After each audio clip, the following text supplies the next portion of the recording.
Good afternoon once again, fellow scholars. It is I, Chris Crowe.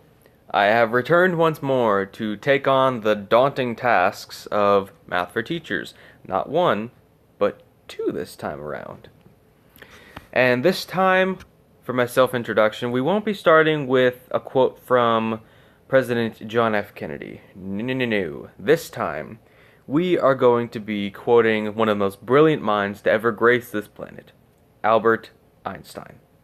And Einstein said, "Try not to be a man of success, but rather try to be a man of value."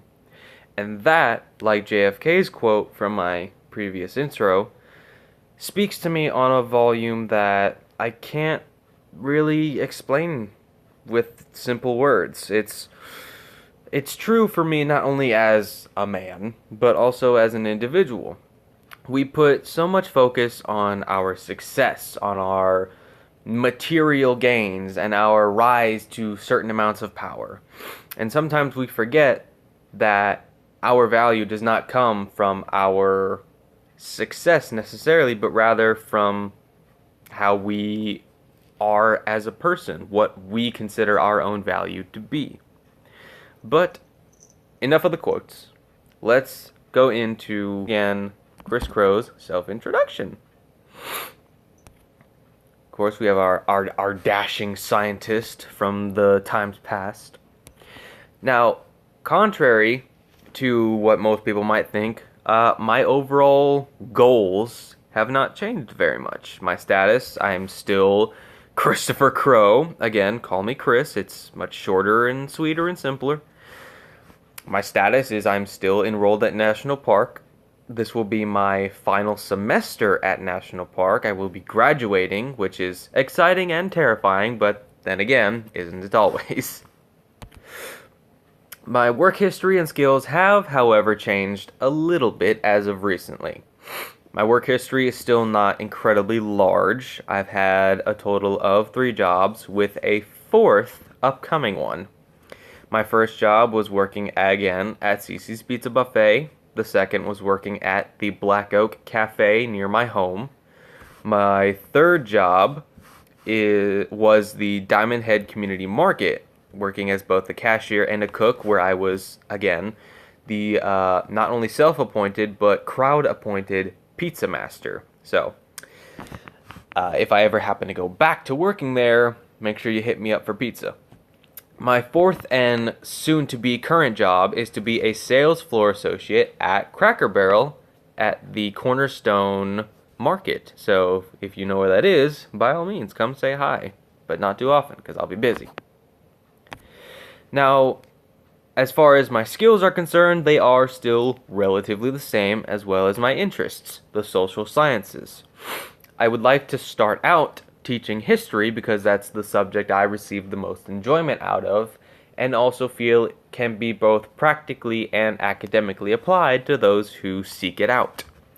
The social sciences like sociology, philosophy, and theology are all ones that I still thoroughly enjoy and have an immense amount of respect and love for, especially when it comes to discussion.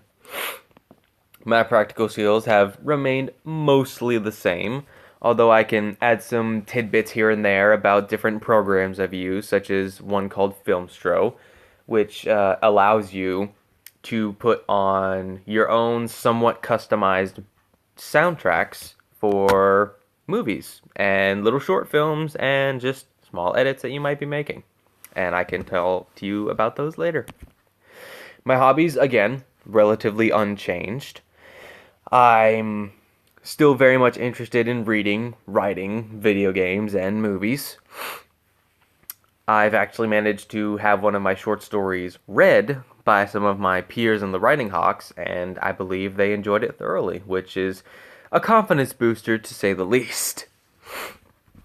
My love of films, the special effects, the way they're made, the music used, the camera work, all of that is still wonderfully seated within my mind and heart, and I hope to expand upon that someday. Again, my enjoyment out of talking should be a fairly obvious thing. Oral comm was a blessing back in high school.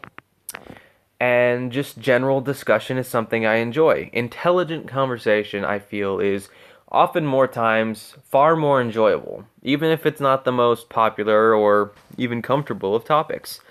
Nothing wrong with small talk, but in the nitty-gritty of things, would you rather have a 2-hour conversation about something truly meaningful or 4 hours of back and forth? I think the decision is mostly clear. Why am I here? Well, the same reasons as I've always been here. I am here to expand upon myself academically, to pursue careers, or rather a career as a whole, that I can't access without an education. While not inherently necessary for a lot of jobs nowadays, I know where my strong characteristics lie and where my weaknesses lie. Therefore, being a teacher is my goal. It's my end game.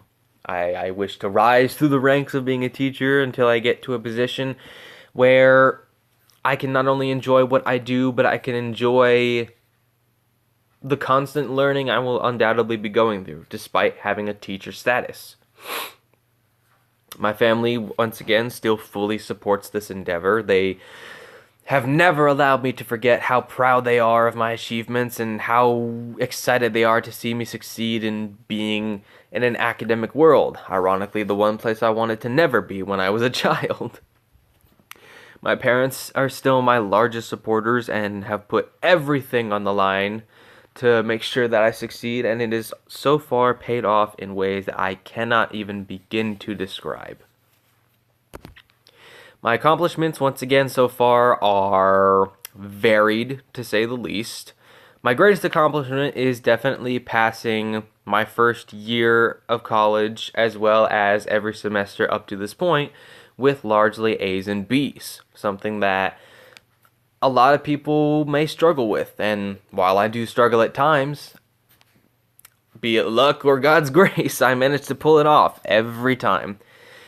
And I'm proud of that.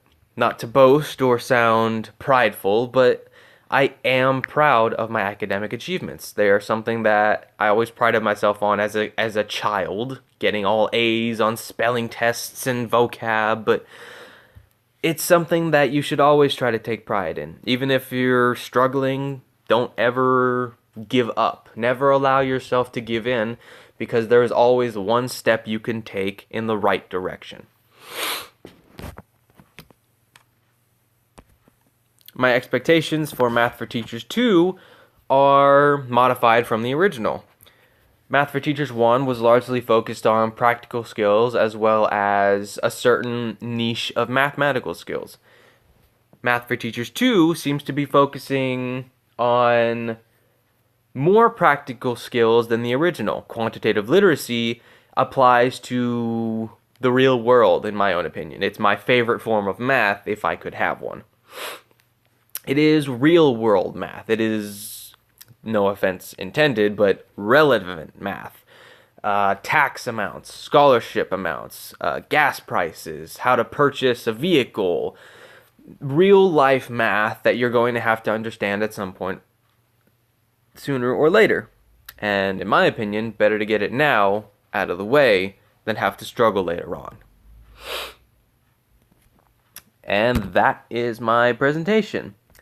Blown through a bit quicker than my original, but most of the things that you have seen are things that I have listed before, only slightly modified due to the passage of time. I look forward once again to studying, learning, teaching, and developing with the rest of you, and I hope to make some genuine connections just like last time. Good afternoon, you guys. Please have a pleasant day, and I will see you all in the next lesson. Rock on. You're amazing.